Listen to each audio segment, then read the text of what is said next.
Ferry Irwandi ini kalau kita lihat di podcast-podcastnya kelihatannya cerdas banget ya, benar nggak? Kelihatannya. Benar nggak? Ini Rosi kelihatannya. Kelihatannya. Terdengar cerdas banget ya, benar ya, setuju?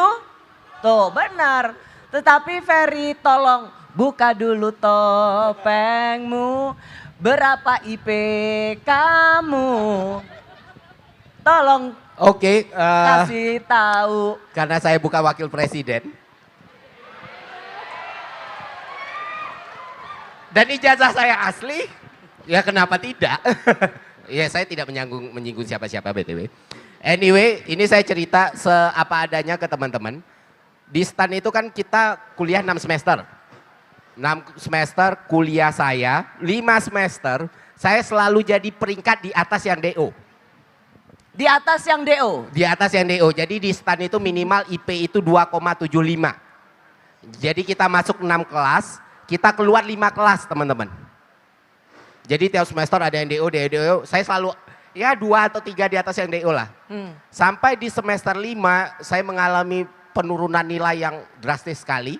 Waktu itu seingat saya sekitar 2,7-an karena itu IPK ganjil. Kan 275 harus ya 227-an harus bisa 275 harus bisa di atas 275 IPK ke total. Akhirnya di semester 6 saya ada dalam kondisi di mana kalau saya tidak kumlot, saya DO.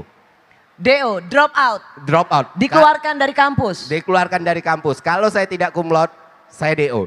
Jadi Sebentar, Fer. Bentar. Tahun pertama melawan karena nggak mau ospek. Menjelang tahun terakhir terancam drop out atau dikeluarkan. betul. Kalau mau bandel tuh pinter dikit. Jangan udah bandel terancam drop out. Nah yang menariknya Mbak, waktu itu dijadiin taruhan tuh sama teman-teman. Gak mungkin, karena minimal saya harus dapat 3,61 biar bisa lulus dari STAN. Harus cum laude tadi. Kumlotnya pun harus 3,61 di semester terakhir. Nggak mungkin sih. Gak mungkin kan? Enggak. Iya saya lulusan STAN butuhnya. Artinya saya dapat 3,61 di semester terakhir. Wow. Ya sudah itu ya nyambung sampai S2-nya di Australia dan tahun ini syukur alhamdulillahnya proposal disertasi saya diterima di Monash Wow. University. IP tinggi itu tidak menjamin masa depan, betul? Apalagi rendah. Jadi ingat tanggung jawab pertama kalian itu adalah menyelesaikan pendidikan sebaik-baiknya. Setuju nggak? Kita nggak bisa.